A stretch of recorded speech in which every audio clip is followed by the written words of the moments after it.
I was a Christian boy who wanted to be pure. I knew porn was wrong. I prayed, I repented, and I promised God that I would never do it again.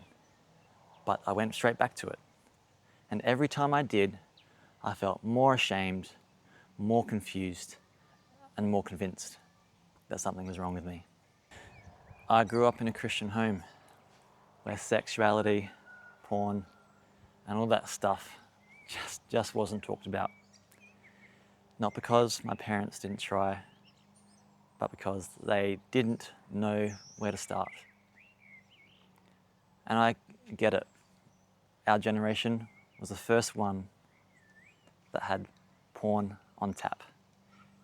It was easily accessible, it was basically free, and it was anonymous.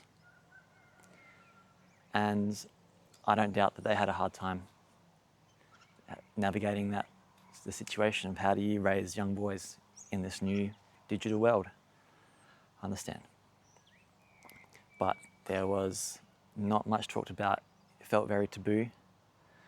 And I didn't understand how to navigate life, moving from a boy to a man, what that experience was meant to be like, what I was meant to feel, what I was meant to think, and kind of how that journey was meant to go about. So my dad spoke to me at the age of about 14, I think, but by then I'd been struggling for years. I didn't know how to cope, didn't know what to think and what my life, I felt this shame, I felt this deep shame about myself. You see, I did the right things. I went to church, I read my Bible, I prayed, I memorized verses. I knew verses about fleeing youthful lust. I memorized verses about becoming a new creation once you're born again. So I knew technically that I was meant to be this sort of thing out in the distance, but I didn't know how to get there or why I couldn't sort of be there even though I tried my hardest. Looking back, I know that I wasn't broken. I was just a young boy trying to navigate puberty, adolescence, and manhood without having much guidance.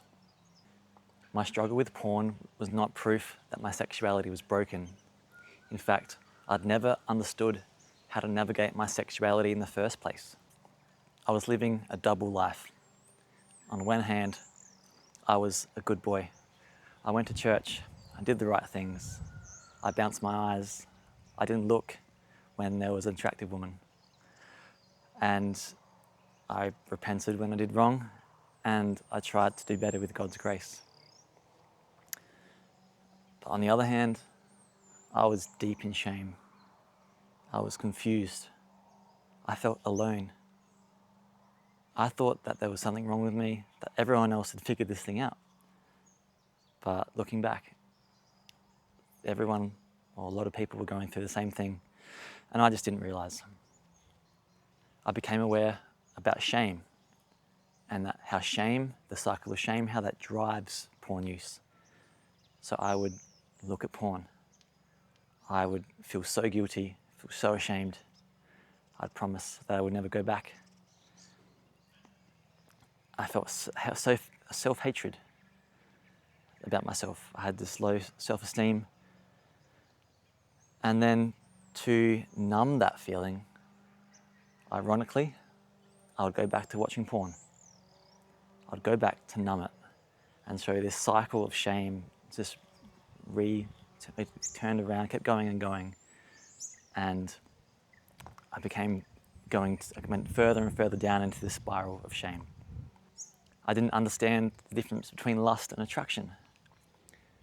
Lust was, it felt like there was this big thing where if you noticed someone was attractive, that you were therefore sinning. But what I didn't realize, or at least I was confused about, is that God made sexuality. He made sensuality. He designed that before the fall. And when I understood that, I knew that I wasn't inherently broken. I could feel and see the fact that there was this thing inside of me where I noticed an attractive woman, that's normal. That's what it's like to be a man, to be able to see beautiful women, not consume them, not objectify, and like that's what lust is, objectification, seeing this woman as her body parts, but just be able to notice and find this woman attractive, not have shame about it, not have deep pain, and I'm trying to just avoid that. And I actually asked God many times to remove this from my life. I said, God, just would you please remove this porn habit, this porn addiction from my life? I don't want it anymore. I want to be able to move on to working on my next thing, to be able to focus on other stuff instead of feeling this shame and this self-hatred. And looking back, I'm glad that God didn't do what I had asked him to at that time. You see, if God had actually heard my prayer and done what I asked, then that would have caused a whole lot of other complications. If it had removed my sexuality, then I probably wouldn't be married. I probably wouldn't have a beautiful wife. And I probably wouldn't be able to notice all this beauty around us in this world we live in. I prayed that God would take that away from me, but in his wisdom and knowledge, he knew better. And I'm glad that he didn't do that, because now I can understand and empathize where you are coming from, if this sounds like your story as well. I can see where you've been, and I can understand the path, these different things that I've just said about attraction, about what lust is, about shame. I wouldn't have understood that if God had just wiped that from me. So you're not broken. There's something underneath that we run to.